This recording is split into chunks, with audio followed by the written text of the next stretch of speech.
For the past year almost, I've been tracking my progress mentally, physically, spiritually. And as one does, I am entering a new chapter of my life. And I have very high expectations of myself. Not unrealistic though. I don't think that that's healthy. But I do feel as though life is going to like propel me forward, mostly with keeping a good grasp on my drinking habits. And right now, mostly going into a new chapter or anything of that nature is such a good time for someone to get prepared for anything that life could throw at you, right? So many unknown things that are coming into your life when it comes to new experiences. So I think it's extremely important for us to just realize that life is so precious and special. And I've just been experiencing a lot of reasons to be grateful. So I think that today is always a good day for you to be grateful for whatever it is that you have in your life, right? Like whatever you can, find something, anything. And I preach this all the time, so this is nothing new. But anyways, by now we know that I like to set intentions, and when big things like this are happening, like for me, it's a big career advancement with a new company.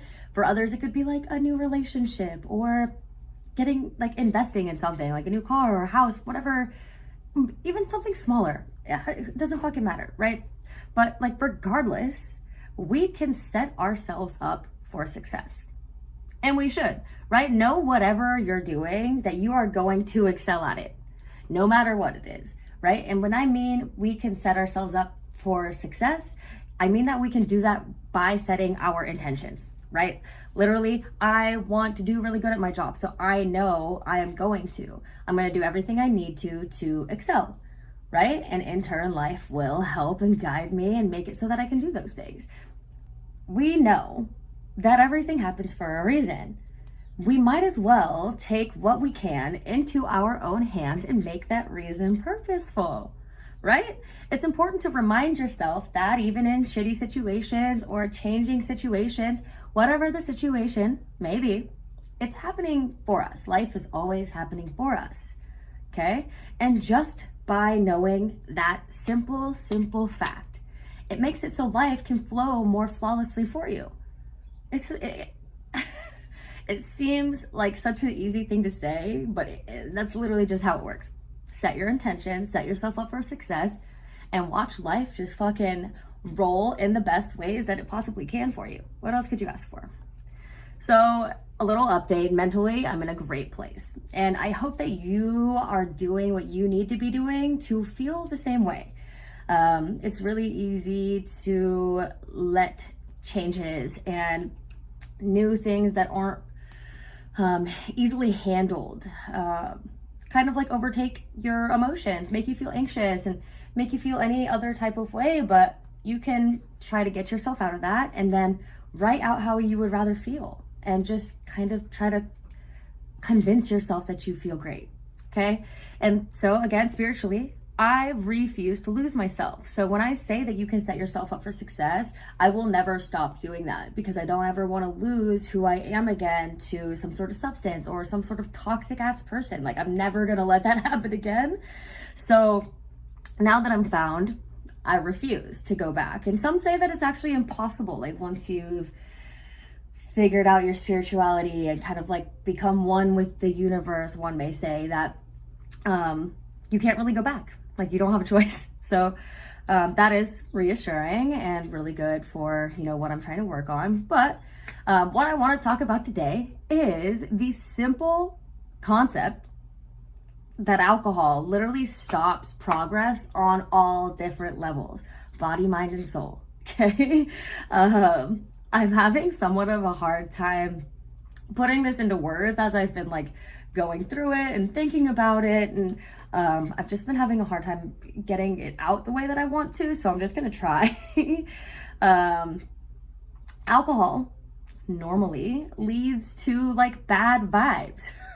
Like in the long run for sure, right? If you're over consuming, life is gonna take some crazy turns and maybe not turn out the best, right? And when someone is constantly working on trying to stay positive and keep your mindset in a high vibe place, and staying healthy mentally and spiritually and trying to stay fit and, you know, actually eating healthy and consistently doing that. It's funny that alcohol can come in and literally just fuck all of that up just for a little bit of fun. Okay? And like, let's say you wake up with a hangover. Hangovers hurt. You're in pain. You have a headache. You might even have like some physical pains, whatever it is. And then maybe you're having some regrets of money you spent or some things you said or did, whatever. We've talked about all this before. But what I'm trying to say is all of these things are low vibe energies. All of these things, okay?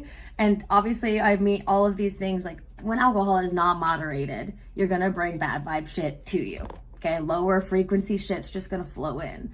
So, and on top of that, your spiritual growth is literally halted, right? Just stopped. And like any high vibe frequencies are just limited. And it's hard to even get your brain to go back to that when you're in pain. You're like, I fucking don't feel good. Why would I sit there and try to be high vibe and like sit in positive thoughts and feel like shit? So one thing that I can say though, actually, is that when I'm tipsy, like when you're in that super euphoric state, I do feel pretty connected to my inner voice. And it's only for like that certain period of time when you are like in that tipsy stage and then you end up drinking more and then you just kind of pushed it past the limits at that point, and that spirituality, that inner voice is just gone. So there is that in between that I do feel sometimes like I get some good content in my head. I don't know how to explain that, but I did hear someone say that it is almost more important to take care of your mental health than your physical health. And in a sense, I do agree, because obviously, you know, both are super important. But our mental health is what gets us through the day, the weeks, the years, the hours, the months. It gets us through. That's what gets us up in the morning, is our mental health, and like knowing that we have something to get up for and that there's things to do and that we have a life that we want to live. So keeping your mental taken care of in any which way that you can, I just don't know why anybody wouldn't want to do that. Mostly now that I've seen both sides of it and I feel both sides of them so immensely, it's just crucial. And there's so many parts to it, to us. Like, what else out there affects us so heavily on all different levels? Like when we indulge without moderation, mentally, physically, and spiritually, and yet we still partake. It's just like, some people might not even think about these things, or some people just might not even care, which is fine. Everyone's different. But what it all comes down to is, without moderation, we're ruining any progress that we make physically, spiritually, or mentally. So in conclusion, to be our best self, we just have to try to be happy, like no matter what the circumstances are. I know it's so much easier said than done. It always has been. It may always be. But like, we just need to take as good care of our mental health as possible, and any type of health, as this whole thing has been about. Like, once we get our mind right, we can tap into spirit. And once you have those two situated, your physical is just kind of going to fall into place. It's going to be a little bit of a breeze. So I'm keeping this one a little short again, and here's to new chapters, new experiences, and just new beginnings. So keep a healthy life, do what you can to stay mentally up, and just be grateful for what you can. Until next time.